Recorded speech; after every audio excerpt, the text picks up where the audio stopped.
咁啊，第一樣嘢，尖子媽媽嗰個尖子一定唔係我啦。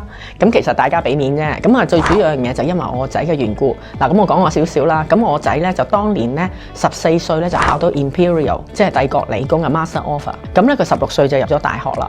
咁當時咧就我哋點解會安排佢？有好多人都誤會以為係我安排佢，絕對唔係嘅。佢自己安排自己去考 GCE 啊。佢亦都好好彩，又話遇到個啟蒙老師而幫佢去開拓呢個視野，而我只係配合呢個計劃嘅啫。咁而佢考嘅過程裏邊咧，咁我就即係有好多嘅梳理啊、輔導啊咁樣成。咁我亦都好多謝保險呢個行業，因為點解咧？好多時訓練我哋點樣溝通，我就用晒呢啲方式喺晒我仔身上，點樣同佢溝通，點樣梳理佢個壓力。咁我覺得一樣嘢，我最記得就有一段時間就話佢只係提早入大學，即係又唔係打機，你唔好阻佢啦。咁於是我就一路咁樣就順住佢而行啦。咁亦都好好彩啦。咁後尾佢真係考到 Imperial， 咁啊跟住入咗去讀埋 Master Offer。呢個第一階段個故事咧，到佢之後嘅時候咧，佢就突然間同我講：媽咪，我想 Year 3咧去麻省理工嗰度咧就交換生。咁我話好啊，咁你考到咪去咯。我話最緊要唔好加學費，加得好勁啦。咁啊好彩，佢 Year 2嘅時候咧就真係走翻去學校去 interview 去面試，咁就睇下可唔可以做交換生。我好記得咧，佢上晝就 interview， 下晝咧學校已經即刻 send email 話送佢過去。咁啊擺咗個小插曲嘅，咁啊學校以為佢去到嗰陣時咧唔夠18歲，就話可能俾唔到佢，問清楚佢喂，你出生日期係幾時？咁原來搞錯啲月份啊，咁結果學校就原來你入麻省理工嘅時候夠18歲，你可以去得啦。咁呢個咧就係第2年級嘅故事。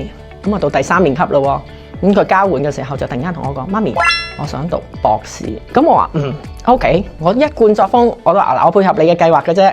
不過好簡單一樣嘢，博士咧我係唔會咧有任何嘅金錢資助你學費，你一定要考獎學金。因為其實在於我嚟講咧 ，Master Offer 已經好夠噶啦。咁我但係如果你想有人生繼續嘅努力嘅目標，你去啦。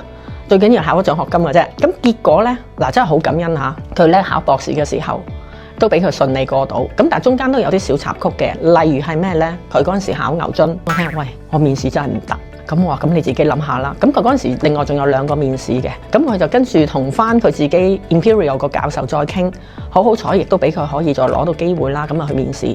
咁但係神奇嘅事發生就係佢諗住唔得，牛津唔得啦 Oxford 唔得啦，結果呢係牛津第一個俾 offer 佢，牛津收咗佢之後 ，Imperial 係呓佢叫佢唔好走。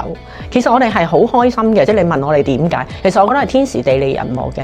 咁但係做父母嘅，我諗喺培育嘅過程裏邊，可能都要真係提供適當嘅輔導啦。有啲嘅價值觀可能都要早啲同佢講啦。因為其實原理可以唔同，但係人生道理係唔會變嘅。咁可能好多時都係教佢點做人啦。咁所以其實喺佢成個升學嘅過程裏邊啦，咁都講翻少少啦。譬如第1年，佢真係唔適應，佢每朝早7點鐘真係趁我起身就即刻打俾我，媽咪，我有嘢請教你。佢會問下點樣同啲同學相處，佢會參加好多 council， 即係或者 society 所謂嘅協會啊嗰啲咁樣。但係我見到我仔佢係努力不懈嘅，我就調翻轉，咦，作為阿媽係咪應該都要配合呢？都有個趣事嘅。其實點解我做好多基金呢？其實因為呢，就都有少少配合我仔嘅人生步伐。因為當時呢，我好記得就係科技股突然間好犀利嘅時候呢，我哋知道咩叫 generative AI， 應該係前年2023年，同我仔講，我話我見到咧佢寫咗篇論文係關於 game playing 嘅，咁我就問佢，其實你係咪做 AI 㗎？佢就話俾我聽，媽咪都知道我做緊乜。咁我就喺度諗緊，哇！如果父母咧，其實真係有時要同啲細路同步去發展，同埋同步去進步。咁所以咧，我就好努力去研究啦。